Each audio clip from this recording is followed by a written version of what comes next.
Hey, what's up with it, guys? Welcome back to another video.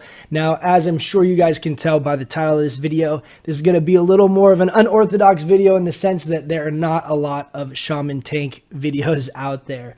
With that being said, we did get into the World of Warcraft Classic Beta. Currently, at the time of recording this is actually the day that the patch is going through to bump the level cap up from level 30 to 40. I've tanked a bunch of content as of level 30 on my Shaman, so that's kind of the perspective I'm coming at this video at as of right now, because that's the content that I have done. With that being said, I will be posting and streaming more and more of this as I'm leveling up here to 40. We're going to have a whole nother slew of dungeons that we're going to be able to run through. So definitely keep an eye out for that. Go ahead, take a look at the Twitch down below. If you guys want to come and watch the stream, hang out in the stream while we're running any of this newer content. Is it newer, really? I don't know. Newer content for beta. So with that being said, let's get right into it. I'm going to just really quickly, I'll put the talents up here on the screen. If you want to pause it, take a look at these. They're all pretty self-explanatory. This is what I found to be the most efficient for tanking as of level 30. So this is going to change a little bit as you get higher and higher level, but these are the initial talents that I have found the most valuable for tanking dungeons at level 30. Keep in mind, I'll touch on this at the end, but this is also a very good spec for soloing. You're very durable. It's very efficient. You don't have to spend a lot of time drinking or anything like that. So it's a very, very good spec as far as your time per kill type of a scenario. And I'll touch on that more at the end, but this is both a great spec for dungeons as well as solo content with these talents that I've been running. Now, the only couple things that I could think are probably worth pointing out on the talents is I'm running Thundering Strikes and Flurry, which that really just helps a lot with your threat generation. Since we're going to be running Rockbiter, which I'll touch on in a second, your autos and your crit and maintaining Flurry as much as possible is really helpful just for your consistent threat output.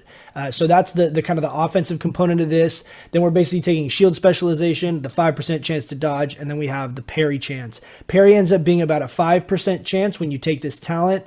I believe it's going to stay more or less about 5% chance for the entirety of leveling. It doesn't look like anything is affecting that. I can't tell. It looks like it's fluctuating like a fraction of a percent, but not by any particular stat that I'm able to tell. Now, anticipation, this 5% dodge is huge. So just to tell you, basically right now, currently with my raw stats at level 30, I have decent gear, nothing insane, but decent gear, and I'm running mostly stamina agility gear because agility gives us crit chance and dodge. So the crit obviously helping us maintain that flurry proc as much as possible, and then the dodge being just a great form of mitigation. So that's kind of what I've been prioritizing as far as stats on my gear. But I have about a 15-16% chance to dodge, kind of fluctuates depending on which specific pieces I'm using. I have a 5% chance to parry. So between those two, that's a 20 to 21% chance to completely mitigate incoming swings or attacks by melee targets, right? Then on top of that, I have an 11% chance to block because we have shield specialization, and the shield that I'm actually currently using has an additional 1% chance to block. So I have 11% chance to block. So between those three stats alone, it's a lot of mitigation that you have as far as incoming melee, auto attacks. Now on top of that, with my armor, I want to say that the number is around 1400 armor. I could be wrong on that, but it ends up equating to about 30 to 35% mitigation, just depending again on which individual pieces I'm using, because every little bit of armor kind of fluctuates that a percent here or there. But it's in the ballpark of 33%. As far as just active damage mitigation on incoming attacks. Now, on top of that, we also have Stoneskin Totem. So on pull, and I'll go over the threat generation portion here in just a second, but on pulls in general, if it's multiple mobs, I'm dropping Stoneclaw Totem to help with that initial aggro and just to help make sure that no one pulls off of, like with peripheral damage or heals. So I drop the Stoneclaw. As soon as the Stoneclaw dies, I'll drop my Stoneskin Totem to help with my mitigation as I get aggro. One kind of trick that I've found is even though the Stoneclaw Totem will generate aggro initially, you can still kind of get some white hits off, some auto attacks off on those targets, so that as soon as the Stoneclaw dies, your threat is basically the next threat in line. So it allows you a few seconds to help generate threat on those multiple targets. But if you don't drop Stoneclaw at the initial pull, or assuming you accidentally aggro some new adds, I wouldn't use Stoneclaw mid pull. It's very rare that it's able to pull threat off of anyone mid fight or partway through a pull if people already have aggro on the target. With that said, I also drop Mana Spring every single pull, and that's basically the totems that I use 100% of the time as much as I can that it seems like targets are going to live for more than 5 seconds. You can also drop Searing Totem for some additional single target DPS. I don't believe this actually contributes to your individual threat since the totems can be targeted. I don't know that for sure, and since there's no like threat meters, I can't tell really as of yet. But the fact is like your totems can pull aggro theoretically off of you, and people just turn around, the mobs turn around and kill your totem. So I don't think this threat necessarily contributes to you, but I could be wrong on that. If you do know the answer to that, please leave a comment below explaining that. But I was thinking about that, like Magma Totem, for example.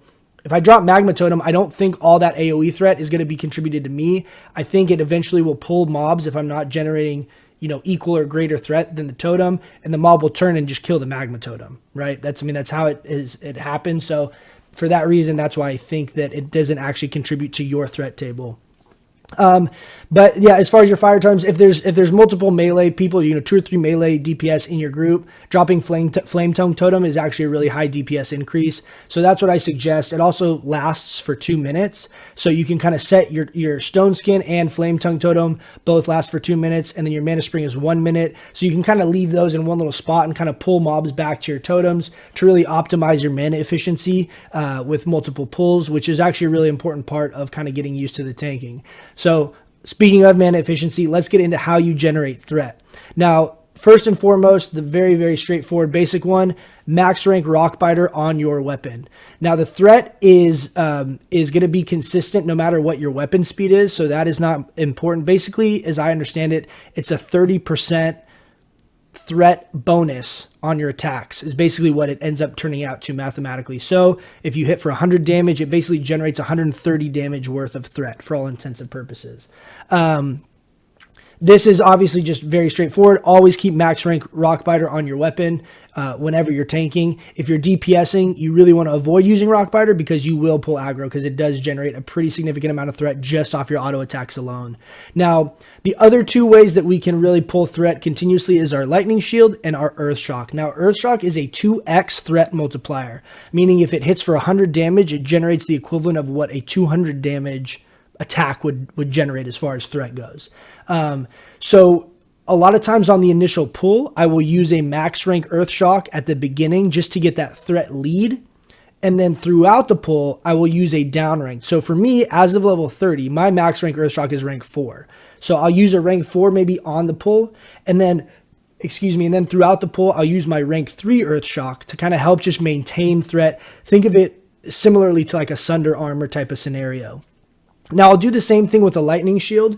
Prior to the pull, I'll cast my max rank Lightning Shield. Lightning Shield is actually our most mana efficient as far as mana per damage spell that we have. However, it is very mana intensive. So if you're using it throughout the pull, it will make you run out of mana really quickly. And a lot of times it's excessive as far as threat goes. Like you can use it and it's obviously going to give you more DPS, but you are going to run out of mana and be having to drink every pull or 2, as opposed to being able to just maintain and drink once every 3 or 4 pulls.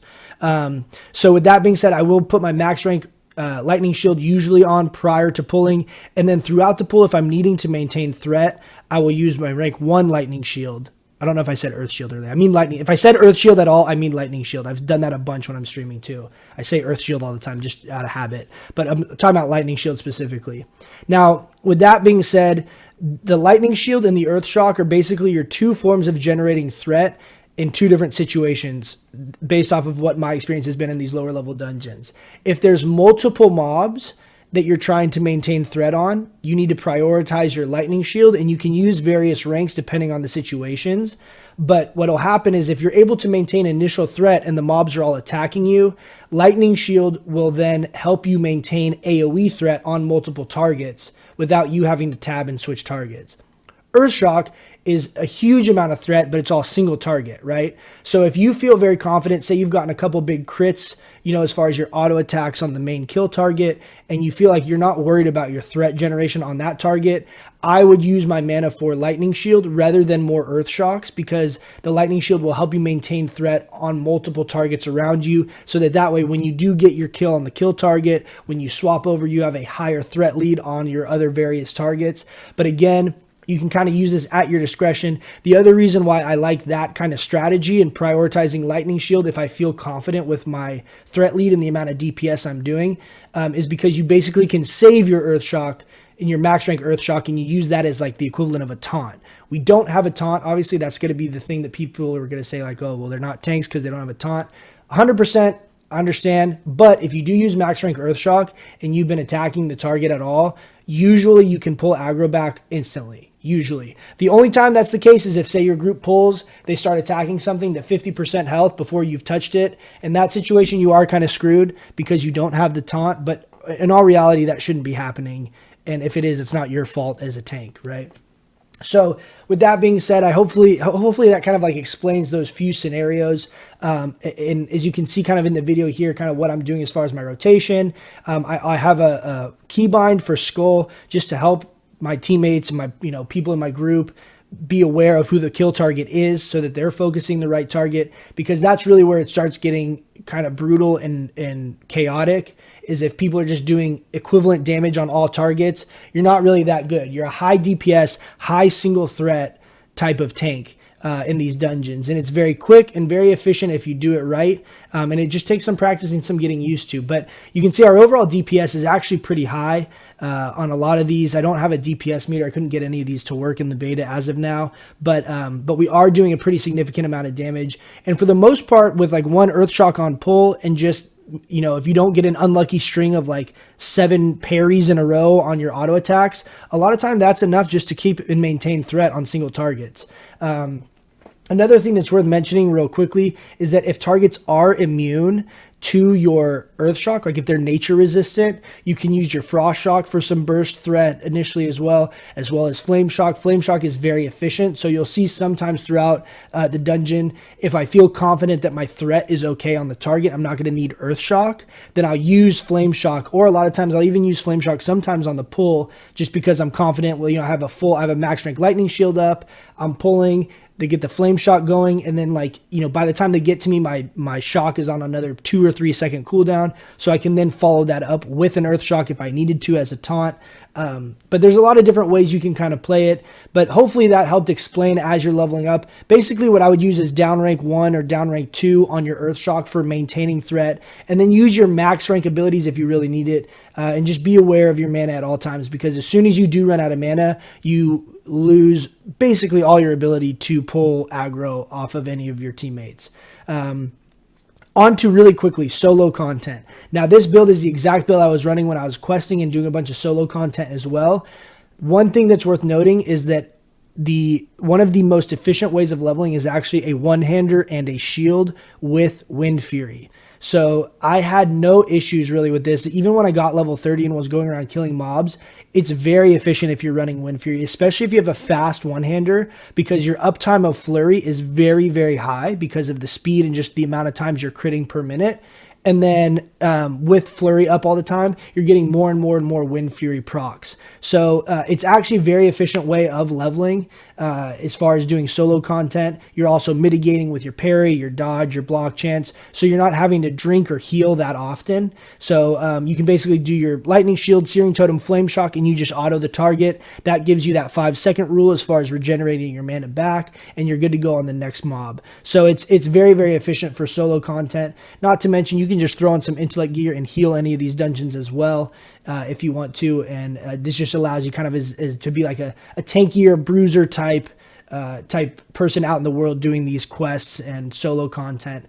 So by all means, I think if any of you guys are interested in this, I was really curious if this was going to be viable at all, because there's always kind of been talk about it, but we didn't really have the old talents to go back to in the old gear and really kind of be able to put ourselves back into level 30 dungeons with level 30 people and things like that. And I can tell you, I've done probably 30 or 40 dungeons over the course of leveling. I was tanking Wailing Caverns when I was like level 22, tanked SFK, I've tanked Razorfen Crawl, Scarlet Monastery Graveyard, all of this stuff on my Shaman. So I'm telling you, it is 100% feasible and doable. You just need to have a decent healer and your DPS being able to focus the kill target that you're marking. That's really the only times I've run into problems, is if people are just going all out DPS on a target that I'm not on.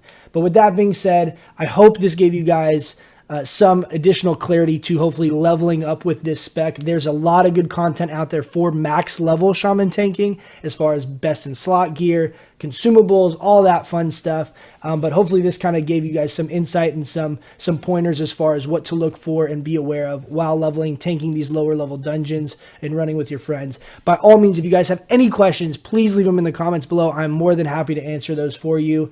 And with that being said, I will catch you guys in the next video. See ya.